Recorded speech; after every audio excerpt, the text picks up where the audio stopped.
Hello all, welcome back to my channel.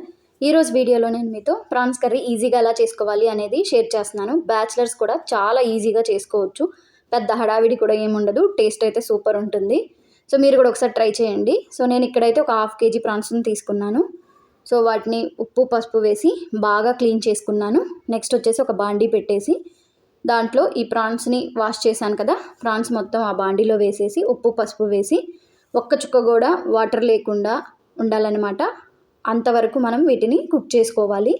So ఈ గ్యాప్లో నేనైతే అల్లం వెల్లుల్ని దంచుకుంటున్నాను. మీరు కూడా అప్పటికప్పుడు దంచి వేసుకోండి. టేస్ట్ అనేది అయితే చాలా బాగుంటుంది. నిలవ పెట్టిన దానికంటే అప్పటికప్పుడు దంచితే టేస్ట్ చాలా బాగుంటుంది. సో ఇక్కడ మీరు మధ్య మధ్యలో తిప్పుతూ ఉండండి. నెక్స్ట్ వచ్చేసి నేను ఇక్కడ ఒక ఆనియన్ పచ్చిమిర్చిని కట్ చేసుకున్నాను ఈ గ్యాప్లో. సో ఇప్పుడైతే మనకి ఒక్క చుక్క వాటర్ కూడా లేవు ప్రాన్స్లో. సో ఇవన్నీ తీసి నేను ఒక ప్లేట్లో పెట్టేసుకుంటున్నాను.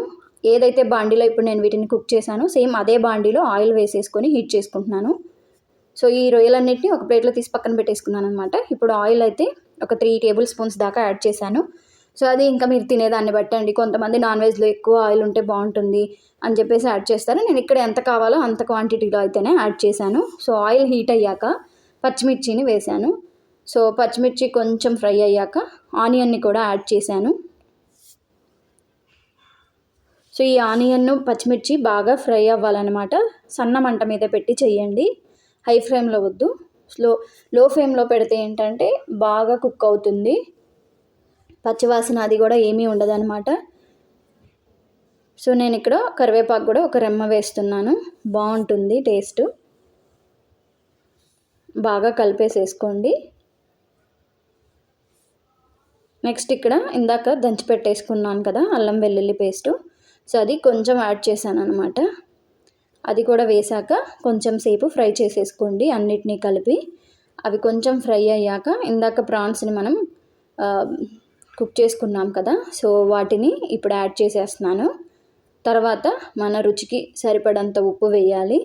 నెక్స్ట్ వచ్చేసి కారం యాడ్ చేశాను. కొంచెం జీరా పౌడర్ కూడా యాడ్ చేశాను. ధనియా పౌడర్ కూడా వేశాను. సో వేసి అన్నిటినీ చక్కగా కలిపేసుకోండి, మొత్తం అన్నీ కలిసేలాగా. సో మూత పెట్టేసేసి దాంట్లో ఆయిల్ అంతా మనకి బయటికి రావాలి. ఆ స్టేజ్ వరకు మనం కుక్ చేసుకోవాలన్నమాట వీటిని. సో ఇప్పుడు ఇక్కడ మీకు వీడియోలో చూస్తే ఆయిల్ అనేది పైకి కొంచెం తేలుతూ ఉంది కదా. సో ఇప్పుడు నేను ఒక గ్లాస్ వరకు వాటర్ని యాడ్ చేసుకుంటున్నాను అనమాట. చూసారు కదా. సో ఒక గ్లాస్ వాటర్ యాడ్ చేసేసి మళ్ళీ మూత పెట్టేసేసి మళ్ళీ కుక్ చేసుకుంటున్నాను. ఆ వాటర్ అంతా ఇంకిపోయే వరకు కుక్ చేసుకోవాలి. ఎక్కువ టైం టేకెన్ కూడా తీసుకోదండి. నాకు ఎగ్జాక్ట్లీ 45 minutes పట్టింది ఈ ప్రాసెస్ అంతా కంప్లీట్ అవ్వడానికి. సో మీరు కూడా ఒకసారి ఖచ్చితంగా అయితే ట్రై చేయండి. ట్రై చేసి మీకు ఎలా వచ్చిందనేది నాకు చెప్పండి. సో ఇప్పుడు లాస్ట్లో కొంచెం గరం మసాలానే యాడ్ చేశాను అనమాట. యాడ్ చేసి ఒక 2-3 minutes కుక్ చేసుకోండి, ఆ ఫ్లేవర్ అంతా దానికి పట్టేలాగా. ఇంకా లాస్ట్లో కొత్తిమీరని కూడా యాడ్ చేశాను. సో ప్రాన్స్ కర్రీ అయితే రెడీ అయిపోయిందండి.